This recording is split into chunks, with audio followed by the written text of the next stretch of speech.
All right, so Kamala Harris's first debate, it's with her running mate Tim Walz, and we're going to be reacting to it here. It's a debate on CNN, and we'll get started here. We're going to be jumping in a decent amount of times here because Madam Vice President, pretty Governor Walz, interesting thank you so debate. much for sitting down with me and bringing the bus. So first thing I want to say is I think the aesthetic of this is just hilarious. That throughout the debate, really, Tim Walz kind of did not need to be there. He gets maybe 2 questions. And plus, just what is this table? This tiny table for 3 people. Just like looks like a table in like a maybe an empty restaurant. Perhaps that actually is what it is, but such a small table for 3 people to do this interview. It's pretty funny that this is kind of the best they could come up with in a month, but I guess the bus is there behind, but let's keep going here. The bus tour is well underway here in Georgia. You have less time to make your case to voters than any candidate in modern American history.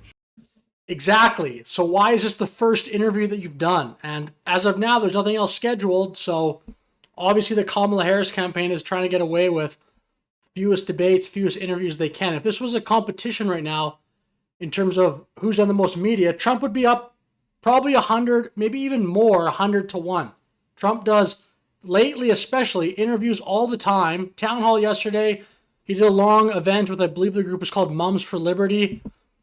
And these are live events too, by the way. Like if this was a media race, Trump would be up perhaps 100 to 1, literally, maybe even more. The voters are really eager to hear what your plans are. If you are elected, what would you do on day 1 in the White House? Well, there are a number of things. I will tell you, first and foremost, one of my highest priorities is to do what we can to support and strengthen the middle class. When I look at I've seen some people online making the claim that they think she has notes because she's looking down a lot, I guess, maybe. I don't think so. I mean, you never know. Like, there's this shady stuff. I believe it was CNN that's been accused in the past of like feeding questions to somebody before a debate. I believe that was Donna Brazil, but don't quote me on that because that may not be CNN. I'm just not going to look it up at this moment, but I don't think so because I think CNN is kind of trying to fix the reputation. Like they were pretty fair in the first debate with Trump and Biden, but I wouldn't put it past them. Like put it this way, I don't have very much faith in CNN and all these mainstream networks. I think that's very justified. They've totally eroded the public trust, and maybe they'll win it back one day, but definitely not today, for me anyway. aspirations, the goals, the ambitions of the American people. I think that people are ready for a new way forward, in a way that generations of Americans have been fueled by hope and by optimism. I think, sadly, in the last decade, we have had in the former It's funny, a new way forward when she's the one in government right now. president someone who has really been pushing an agenda and an environment that is about diminishing the character and the strength of who we are as Americans, really dividing our nation, and I think people are ready to turn the page on that. So what would you do day 1? Day 1, it's going to be about, 1, implementing my plan for what I call an Yeah, see how she just brings up Trump there? Although I got to say, Trump does that as well. But Trump will answer the question. He'll just start answering the question. He'll start going on a kind of a tangent about a few other things, and then he'll come back to the question. That's usually his pattern if you watch him, I think. He'll start on the question, and then it's almost like, it's actually a fine answer. It's probably why Trump is so interesting to listen to. He'll start on the question, kind of go on to like 3 or 4 different tangents, and usually he'll bring it back to the question. So, but Kamala there just kind of made that answer all about Trump, but we'll see. At least a decent follow-up there from Dana Bash. She was criticized for not following up enough. I would say that's probably true. But we'll keep going here.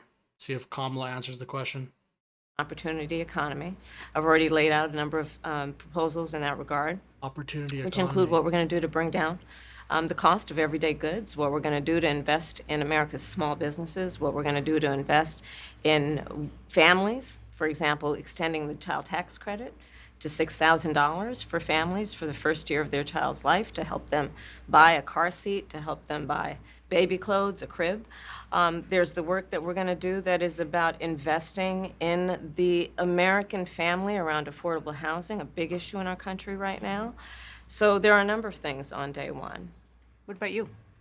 Well, I'm excited about this agenda too, as I said. So I don't know if that was that wasn't like an F answer, but that's not very good. It was just kind of like give some free stuff away, child tax credit.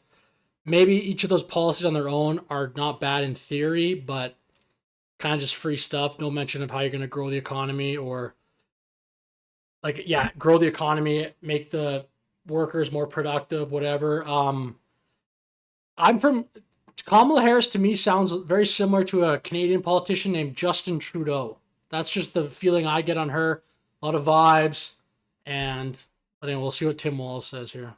The idea of inspiring America to what can be, and I think many of these things that the Vice President's proposing are things that we share in values. And the child tax credit is one we know that reduces childhood poverty by 1/3. We did it in Minnesota. To have a federal partner in this, unbelievable, I think, in the impact that we can make.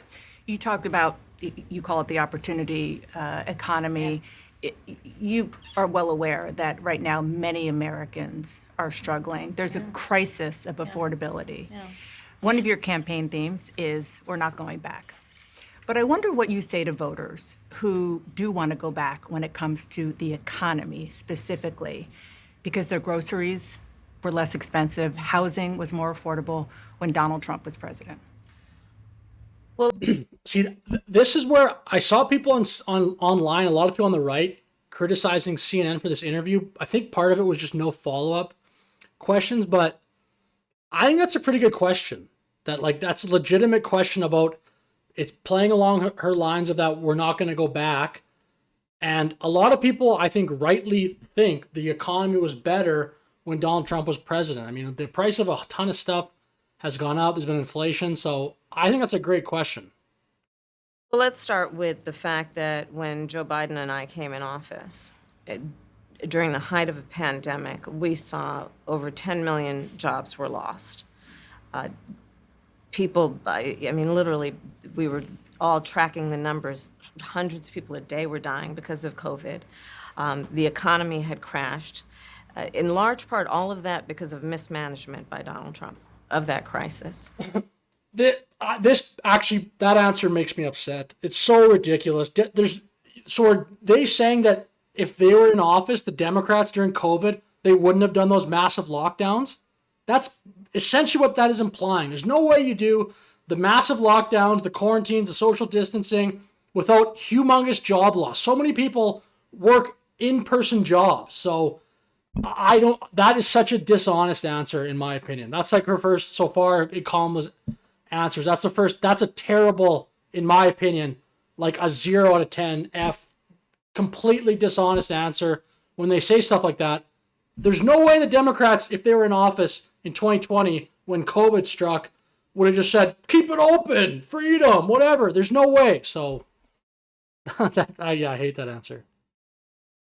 When we came in, our highest priority was to do what we could to rescue America. And today, we know that we have inflation at under 3%. A lot of our policies have led to the reality that America recovered faster than any wealthy nation around the world.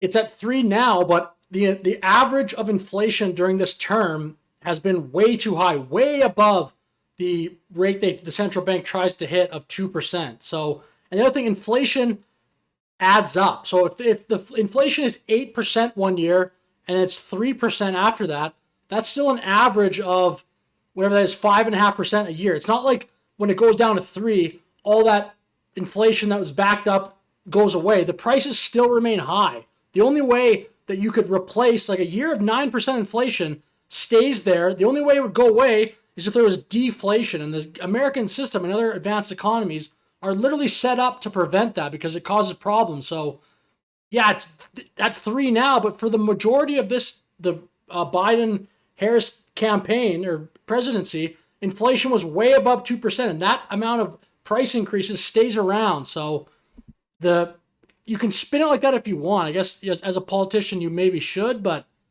the inflation thing is a massive, massive blemish on the record of the Biden-Harris administration. But you are right. Prices, in particular for groceries, are still too high. The American people know it, I know it, which is why my agenda includes what we need to do to bring least you down the admitted price of there. groceries. For example, dealing with an issue like price gouging, what we need to do to extend the child tax credit to help young families be able to take care of their children in their most formative. The price gouging thing, it's almost like it's almost like a tangent to go on, but it's so obviously a terrible policy for groceries. You could do that to one specific drug if you want. Like if you think, say, insulin or one specific drug for one specific disease is being like manipulated by drug companies or by just by one drug company, maybe you could come in and it would be like ethical and correct because a certain small slice of the population is being exploited. You can't do it for just groceries. This is a terrible policy. It never works. It just leads to a ton of shortages and totally disincentivizes the like farmer growing the food. They're just gonna, if they can't make a profit on whatever, carrots, whatever, they're just gonna stop growing it, and that's terrible. And that price gouging thing, it's almost crazy that she brought it up, to be honest, how much flack she took for that, and correctly so. The grocers have such slim profit margins as well. They can't afford to drop the prices that much more. It's just the way that it is right now. The cost of things have gone up. Cost of labor, cost of the inputs, cost of built farming and everything. So to go at grocers who have a 1 to 3% profit margin and see their price gouging it's just wrong. I don't even know why she brought that up. It'll be interesting to see if she's going to continue on with this. At the debate with Trump and her, I'm sure Trump will bring this up. It'll be interesting to see actually if Kamala just completely flip-flops on that like she did with fracking. So I don't know. Formative years. What we need to do to bring down the cost of housing. My proposal includes what would be a tax credit of $25,000 for first-time home buyers, so they can just have enough to put a down payment on a home, which is part of the American dream and their aspiration, but do it in. I don't mind this policy on its own because of the fact that the homes in USA have gone up 40% in the last 4 years, something like that, but it's not great. It doesn't reflect well on the fact that she was in office. If she was totally unrelated to the current administration and just said, "Oh, homes have gone up way too much. We're going to put this tax credit in of $25,000," fine, but it's pretty tough to say the homes went up 40% during my administration. Now here's just some government money to fix it, which comes from a taxpayer, whatever. More so lately, it's just been coming from debt, which is ridiculous, but anyway. In a way that allows them to actually get on the path to achieving that goal and that dream. So you have been vice president for 3.5 years. Yeah. The steps that you're talking about now, why haven't you done them already? Well, first of all, we had That's to a good question recover again. as an economy, and we have done that. I'm very proud of the work that we have done that has brought inflation down to less than 3%. Again, what I said before, it's at 3 right now, but all that inflation from the last 3 years doesn't go away. Prices have gone up a ton, so many different goods around America and the world, but we're talking about America right now. Work that we have done to cap the cost of insulin at $35 a month for seniors. Donald Trump said he was going to do a number of things, including allowing Medicare to negotiate drug prices. Never happened. We did it. So now, as I travel in the state of Georgia and around our country, the number of seniors that have benefited, I've met. Isn't Tim Walz just sitting there I don't know why the aesthetic of this interview is hilarious to me. He's just sitting there. I was in Nevada recently, a grandmother who showed me her receipts.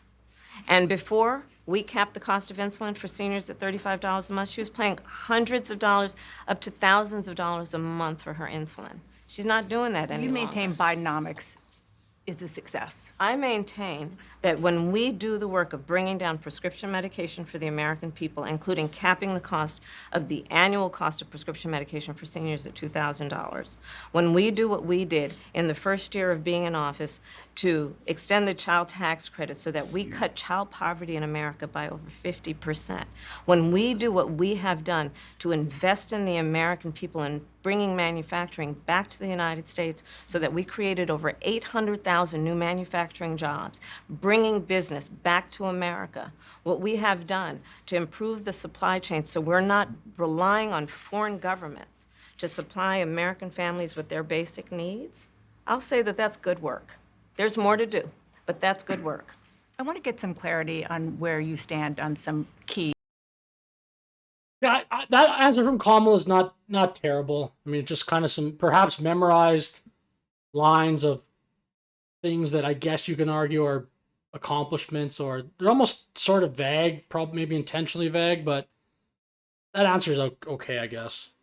Even though, I don't know, it's not bad. Policy issues. Energy is a big one.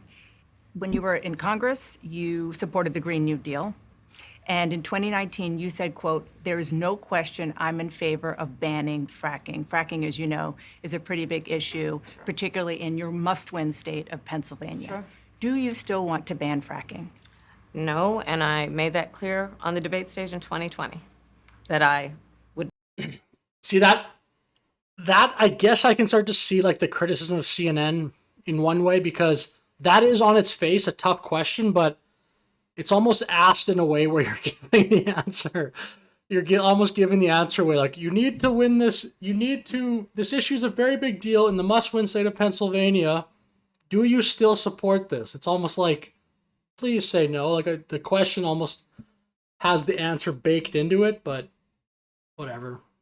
I still get to bring up because it does remind people that she did flip-flop on fracking. That's like a tongue twister, flip-flop on fracking. Not ban fracking. As vice president, I did not ban fracking. As president, I will not ban fracking. In 2019, I believe, in a town hall, you said you were asked, would you commit to implementing a federal ban on fracking on your first day in office? And you said, there's no question I'm in favor of banning fracking. So yes. So it changed in that campaign?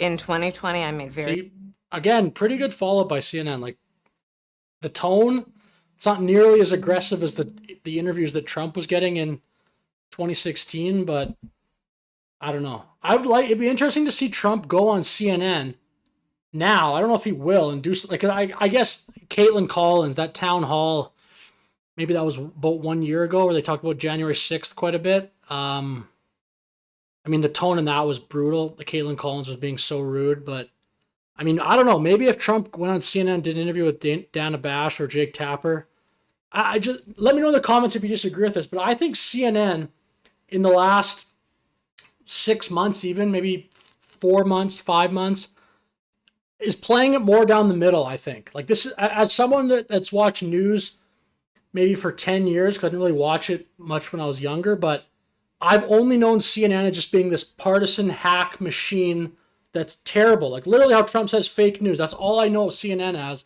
I've never seen CNN be as neutral and as balanced as they have been in the last, like, 3 months. And I have read up on that was like something that they legitimately are trying to do to regain some trust and just not be so partisan. So, yeah, let me know if you don't agree with that in the comments. But, like, I still don't watch CNN, but I think CNN has gotten, just from, like, the YouTube clips and stuff, they seem to be more fair than they were. Very clear where I stand. We are in 2024, and I've not changed that position, nor will I going forward. I kept my word, and I will keep my word. What made you change that position at the time? Well, let's be clear. My values have not changed. I believe it is very important that we take seriously what we must do to guard against what is a clear crisis in terms of the climate. And to do that, we can do what we have accomplished thus far. The Inflation Reduction Act, what we have done to invest, by my calculation, over probably $1 trillion over the next 10 years, investing in a clean energy economy. What we've already done, creating over 300,000 new clean energy jobs. That tells me, from my experience as vice president, we can do it without banning fracking. In fact, Dana, and see, this is where, like, where Kamala to me starts sounding a lot like Justin Trudeau in Canada. Just this, I wonder if these politicians, like, it doesn't sound to me like they know what they're talking about when they're talking about the clean economy or like the climate change. It's just to project many years into the future with certainty that carbon is the problem, or you can model it, and you've read one study from some person you trust that shows that in whatever 2047 there's going to be this much of a problem on these metrics. This part of the whole environmental piece, I just find like it's almost a boogeyman and just justifies doing kind of whatever you want. The part of the environmentalism I support, and I heard RFK talk about this more recently, and I'm certainly not an expert, but like protecting the river, protecting animals, protecting nature as it is right now, like cleaning up all that. I'm not a fan personally of just like protect the climate or protect the carbon by, what the heck? You see those balloons? What is going on here? I don't even know what that was, but just assuming that you can model that 30, 40 years in advance. If you follow the stock market even a little bit, people don't know what's going to happen in the stock market in the next 2 minutes. So I don't know how you just can't do that. These people that claim they're experts on climate science and they have to implement these policies based on this, and this. I don't know. But again, I mean, this is not my lane. I'm probably way over my skis, but I guess their argument to like try to steel man their side, it's like if they're wrong and the planet gets too hot, that's like a humongously, like that's terrible, like obviously, and that's just very irreversible. Whereas if it gets too cold, I think it's a little easier to fix. But anyway, this is not my area, but the point I'm trying to make is I don't know if I wish these politicians would actually go into why they talk about all these green economies. It just sounds like they just took someone's word for it. They're like, okay, let's do that. Let's put all these millions of dollars towards this. Just hope that it's correct. I cast the tie-breaking vote that actually increased leases for fracking as vice president. So I'm very clear about where I stand. And was there some policy or scientific data that you saw that you said, oh, okay, I get it now? What I have seen is that we can. That by the way, again, I've made this point. That's a great follow-up question. She's saying it respectfully, but I loved that follow-up when I watched it the first time. Grow and we can increase a thriving clean energy economy without banning fracking. Okay. And see, like that answer from Kamala was like okay, and that she didn't look totally panicked, but that was actually I would rate that like a 3 out of 10 answer. That wasn't very good. It was basically no.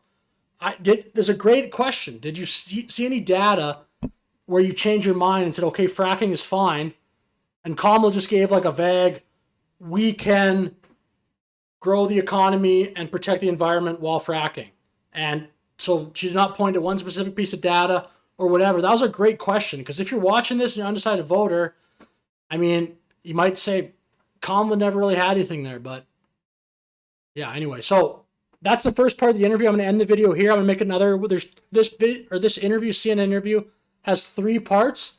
So I'm going to stop it there, and I'll post a part 2 and a part 3. But with that said, thank you for watching this video. Let me know your thoughts in the comments. Let me know where you agree or where you disagree. But thank you for watching, and have a good day.